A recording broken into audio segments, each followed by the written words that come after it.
I just took a 3-month maternity leave from my private practice, and in this video, I'm going to break down for you all of the logistical, practical things I did to plan for my maternity leave. Things like timeline, finances, when I did what. So all of the logistical stuff you might want to know or things you might need to do before you take your maternity leave. And I don't know about you, but I know I was so anxious about telling my patients and about taking maternity leave, fantasizing all my patients were going to leave me and I was going to be SOL right before one of the biggest changes of my life. Now that I've gone through it, I'm excited to share my experience. So I'm going to tell you exactly what happened and also tell you what I plan to do for my next baby. If you're someone feeling uncertain in private practice and you love to learn and grow, definitely consider hitting like and subscribe so that you get notified of any of my future videos. I'm also a digital nomad, hence digital nomad therapist. And if that's something you dream about or aspire to, definitely hit subscribe because I share all of my wisdom and how I became a digital nomad therapist. So for the first part, I'm going to break down my timeline. So when I first found out I was pregnant, it was in September 2024, and I was 4 weeks pregnant at that time. And the moment I found out, I immediately started planning or really being anxious about what was I going to do about a maternity leave. Okay, maybe not the moment I found out, but shortly after, my mind started reeling about what I was going to do, what my patients were going to think, or potentially if they were going to leave me. Honestly, like all the fears started rushing in, and we were planning and hoping to get pregnant, really excited and wanted this baby. But being a private practice therapist also made it feel kind of complicated, just given that I wasn't going to have a paid maternity leave from an employer. If I don't work, I don't make money. So it felt quite complicated for me, partially because I was really worried that if I took a longer maternity leave, more patients would potentially leave. And I was quite terrified of that. I would say the first couple of months, I really agonized around figuring out how long of a maternity leave I wanted to take, because I knew once I got to tell my patients, I wanted to give them a sense of how long I was going to be gone. And I needed to know how much money I needed to save. But early on, I felt pretty compelled to take a longer maternity leave. I definitely searched all the Reddit forums, trying to find anyone's experience talking about how long of a maternity leave they took and if any of their patients left. I did find some therapists saying that they are so glad they took a longer maternity leave, and some of them said they wish they took a longer one. I knew that it felt really important for me to take care of myself, take care of my family and my new little one, and not feel like I was having to go back early. So I decided to take a 3-month maternity leave. That's probably going to be an important first step for you, is to figure out, maybe even before you're pregnant, but definitely if you find yourself pregnant, figuring out how long you plan to be away from your clients and your business, because that's a big part of planning for your maternity leave. Near the end of the video, I'll definitely share with you what ended up happening with my patients. Like, did all of them leave like my worst nightmare imagined? So once I figured out how long of a maternity leave, I needed to figure out when I wanted to tell my patients. And I know some people tell their patients when they're out of the first trimester. The way in which my pregnancy lined up was when I was getting out of the first trimester. It was around Thanksgiving, Christmas. And so I knew I didn't want to give them a big announcement right before the holidays when I was going to be taking vacation, just because in case they had a lot of feelings, I didn't want to tell them a big announcement and then leave them to these kind of longer breaks. So I decided to tell them in January when I was around 22 weeks pregnant. Some tips that I have for you when you decide and know when you're going to tell your patients is to not tell them all in the same week. Something that really helped me was I made a list of all my patients and I kind of thought through how I thought they were going to react, what they might say or do, knowing that obviously all of them would probably surprise me anyways. But I just thought about who I was most anxious about, who I felt more confident telling. And I kind of made a plan of who I wanted to tell first, and I broke it up into a couple of weeks. So I told maybe 2 or 3 people each week. But if you want to spread it out more, maybe consider starting earlier than later, just to give your patients enough time to really process and understand their feelings about your maternity leave. In past changes, that's how I've kind of announced the changes, is kind of breaking it up. And before, I would start with the people I was least anxious about. But this time I was so anxious about telling my patients that I decided that I was going to tell the people that I was most anxious about first, just to get it out of the way. And I think that ended up really working for me, but that's something to consider. It's kind of how you want to space out kind of who you're anxious about, who you feel more confident telling, and figuring out what would be best for you in terms of how you tell them, when you tell them. In the timeline, I kind of broke it up to where I told them in January, then followed up in April. Obviously, I was talking with them a lot along the way about it, their feelings and such, but really more about the practical details. I broke it up into those 2 timelines.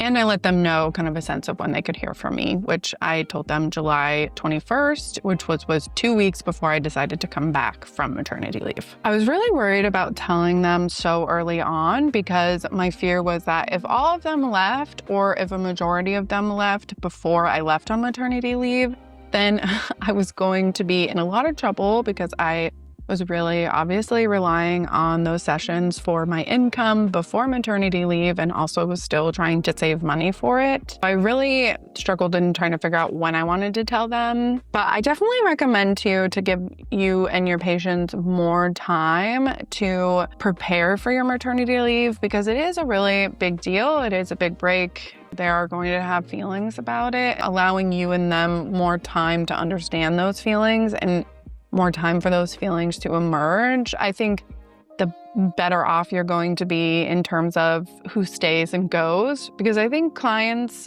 obviously it's really hard for them when changes happen for you. But I've really found that if you give them space to have complicated feelings about it, like anger, sadness, fear, then that kind of helps them feel safe and confident in staying with you, despite kind of the fact that you're asking them, a lot of them, aka kind of having to take a break from your support. Another big part of planning for maternity leave is figuring out how to start winding down your private practice for you being gone for 3 to however many months you want to be gone. Part of that is figuring out when you want to stop taking on new clients. And for me, since I work in a much more psychoanalytic, psychodynamic way, much more depth-oriented way, and so I decided to stop taking patients in February. Anyone who reached out to me in between February until I came back in August, I told them that I wasn't accepting new clients until August, and that if they wanted to be on the wait list, then I could add them to that. And something else I did was I changed my website to clearly communicate that I wasn't taking new patients, but if they wanted to join my wait list, then they could fill out a form and I would add them to the wait list. A part of winding down the business is kind of more of the logistical things. So one of them being figuring out my business expenses. And what I did was I listed out everything that I was paying for and everything, kind of if there was like a once a year payment, figuring out all of those payments and when they lined up to really give myself a sense of what I needed to financially plan for, like if my liability insurance was up for renewal, which is always a big chunk of change, to make sure I knew it, even if it's not a reoccurring expense, I knew what was up ahead and I could plan for that financially. And also knowing maybe what I needed to make sure I was paying for if I had to do it manually while I was on maternity leave, because obviously I was planning to not even look at my computer And so I needed to just make sure I knew what I really needed to do while I was out. The things that I canceled pretty early on actually were like things like Psychology Today. Like as soon as I wasn't taking patients anymore, I deactivated my account because I didn't need any new patients. So it makes sense to pay for them. But any online directories or anything like that, I made sure I canceled. And then I think a part of this figured out what I wanted to cancel, like things like email marketing, because it wasn't something I was using, and some other subscriptions that had continued to go, but I was able to take an account of like, is this something worth really having or should I cancel it? I thought it was a really good practice just in general outside of taking maternity leave because it helped me figure out what I was spending my money on and what I really didn't need to spend my money on. And then once I got closer to the time that I was going to be out, I drafted like the out of office email I wanted sent out. I changed my voicemail. So did kind of those admin things of making sure that if anyone contacted me while I was out, they knew that I wasn't going to be reaching out to them, just to give me a peace of mind so that I didn't need to be checking my voicemail or my email or anything like that. The next part, which is probably the biggest part, is financial planning. How did I manage to take 3 months off financially? One part is I had to take an account of my expenses personally and professionally. And this really helped me figure out how much I actually needed to save. And as I just was talking about, it helped me reduce my expenses as much as possible so that the amount that I needed to save wasn't as much as if I was running my practice during that time, which I think really helped me out just because I had some pretty big expenses that I was paying for that would have been much more stressful if I had to continue paying for them. So I think that's a pretty good first step for you in financial planning, is figuring out how much money you actually need to save by doing an audit of what your expenses are going to be at that time and canceling anything that you don't absolutely need during that time. The second thing that I did that I hands down highly recommend to any private practice owner planning to go on maternity leave is to really research any of your options for support, either from your state or something like short-term disability or income protection. As I said, I was so anxious about taking a maternity leave, and obviously finances are a part of it. And in my anxiety, I did a lot of research, and one of the things that I discovered was that since I'm a digital nomad, at the time was in Morocco, but my residency was in the United States and specifically Washington State. And I somehow stumbled upon that Washington offers a state-run medical paid leave. You could opt into it if you were self-employed. And luckily, I discovered it in good timing because then I still had enough time to opt in and make the payments that I needed to make in time for them to cover my maternity leave. But if I had found it any later, I would have missed out on that opportunity. So my biggest suggestion to you is, as early as possible, start researching your options for any type of support you can get financially while you're on leave. I know there's a few other states that offer something like that, and so definitely check to see if your state does that. But you could also look into things like short-term disability or income protection. There are companies out there that do offer you financial support while you're on maternity leave. I think some of them may only offer you like 6 weeks medical leave, but honestly, 6 weeks is so much better than nothing. One thing about that is with those types of insurances, you oftentimes have a waiting period. For those, you might need to sign up for it before you're pregnant. So definitely check out your options and start now. And if you didn't get it in time, consider it for any future children you decide to have. Now that I have taken my maternity leave and now am back from maternity leave for like 2 months now, I've had a lot of time to reflect on what I did that I think really helped support me during my maternity leave. The first was that state paid leave. That honestly gave me tons of relief, and I'm really glad that I somehow stumbled upon it. If you only take one thing away from this video, it's definitely research the options you have as a self-employed person. The second thing I did that I think really helped me was working with a supervisor. Obviously, since our work is so clinical, figuring out with a supervisor how long they wanted to take, working through any anxieties I had. My supervisor was older, and so she had much more experience than I did. She was able to help me work through my feelings of fear and honestly guilt about leaving my patients, which really helped me, I think, feel a lot more confident when it came to talking to my patients, when it came to actually taking the leave, things like that.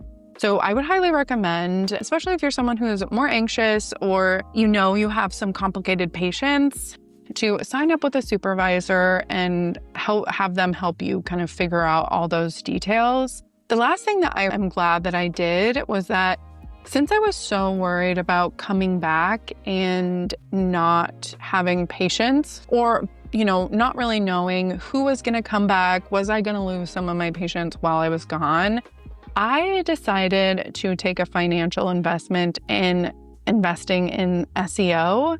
If you don't know what that is, it's search engine optimization. And really what it is just that Google trusts your website and so shows it higher up in the search results. SEO is something that can take time. I decided around, I think it was maybe March, to work with Moonraker AI, which is a company that works with therapists on helping them with their websites and SEO. Knowing that it was going to take 3 to 6 months for the SEO efforts to really flourish and pick up, while I was out on maternity leave, the company was working on my website, producing content, things like that to help my SEO increase. I actually came back from maternity leave to a couple of different referrals that told me that they found me on a Google search that led them directly to my website. So instead of from Psychology Today or something, it was a link directly to my website. Oh, I knew that was something that actually really paid off.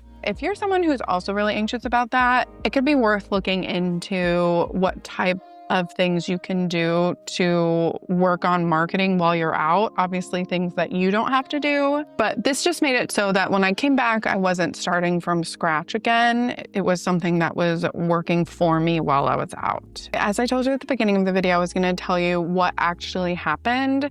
So with all my planning and everything around when to tell patients, things like that, what ended up happening was that I think 2 of my patients ended up leaving before I went on maternity leave. One patient didn't return. So when I had emailed everybody on July 21st that I was going to be back, one of them didn't respond. And even when I had followed up again, that person just never came back. And then shortly after I came back, one of the patients decided to end, maybe not even a month into me returning. I think at the end of the day, obviously my worst nightmare of everyone leaving didn't happen. But at the same time, it's not like everyone stayed.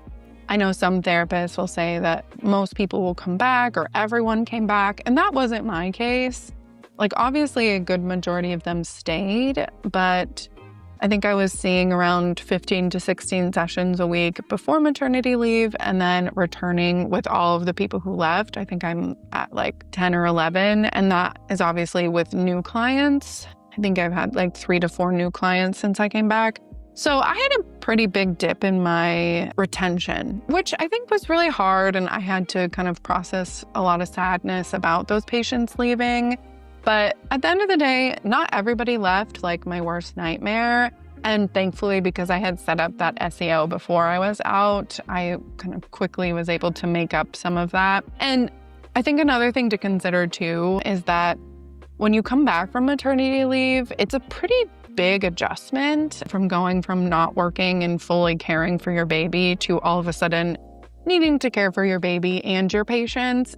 I honestly felt like having around 11 sessions a week, which I've averaged since coming back, feels really doable, which is another thing for you when you're returning to maternity leave, is figuring out kind of how you want that to go. How do you want to space them out? For me, my husband, is immigrating to the United States. And so he's not technically able to work since we are in the United States at the moment. And so he watches my daughter while I'm working, and I decided to space it out to where I could breastfeed her in between the sessions because I didn't really want to have to worry about pumping or anything. And obviously I'm virtual, so I'm working within my home. So it really worked out for me. And obviously that might not be your situation, but it's worth really taking a stock of what you want your schedule to look like once you return and kind of planning for that before you decide to come back. Long story short, I think it really works for me just because I'm balancing clients and breastfeeding, which is a full-time job in and of itself. Honestly, more than a full-time job, actually. I think it really works for me as I'm slowly rebuilding. And obviously, I'm really wanting to get back into YouTube, so it gives me some extra time for that. Despite my worst fears of people not coming back, I think it ended up really working for me because I think if I had like 16 people come back or if I had 16 sessions, that would feel like a lot. I'm really grateful for, the fact that it worked out the way that it did. Okay. Lastly, I want to share with you what I would do differently next time after experiencing my first maternity leave. So the first thing that I would do differently is I would hands down take a longer maternity leave. Like, it really shocks me that I thought I was going to take only a 6-week maternity leave. Like that, I'm like, oh my God, I would have been dying, honestly. That next time, I definitely want to plan as much as I can to take a 4 to 6 month maternity leave. I think trying to go back at 3 months was such a struggle, just considering where my daughter was developmentally. Like, she was needing me so much more. And even now she's 4 months. I think she's probably like 4.5 months now. But I really noticed a change at the 4-month mark. She didn't need me quite intensely. She wasn't eating as often. Things like that. I just know that it's probably going to work out again like that for the next baby. Rather than try to juggle the den of working and caring for a baby in the 3-month mark, I think it'll be so much easier to come back around 4 to 6 months. And so that is my plan next time. Another thing I would do is I would start saving before I'm pregnant, just because it was really hard to save the amount of money that I needed. It obviously was doable, but I think I would have felt more comfortable to have a bigger buffer of money while I was out. I'm going to start saving now just so that it doesn't feel like a huge mountain that I'm climbing as soon as I find out I'm pregnant. Most of my anxiety probably revolved around finances, and I just don't want to have to deal with that anxiety again as I'm preparing for my child. So if that's you and you are somehow watching this video before you get pregnant, definitely start saving now. That's where I'm going to leave you. Drop a comment below if you are planning to take a maternity leave, or if you have any questions for me. Obviously, my situation is probably different from your situation, but if you want any help thinking through stuff, definitely leave a comment below and I can share whatever thoughts I have. And obviously, anyone else watching this video can share their thoughts as well. I will look forward to seeing you in the next video. Okay, bye.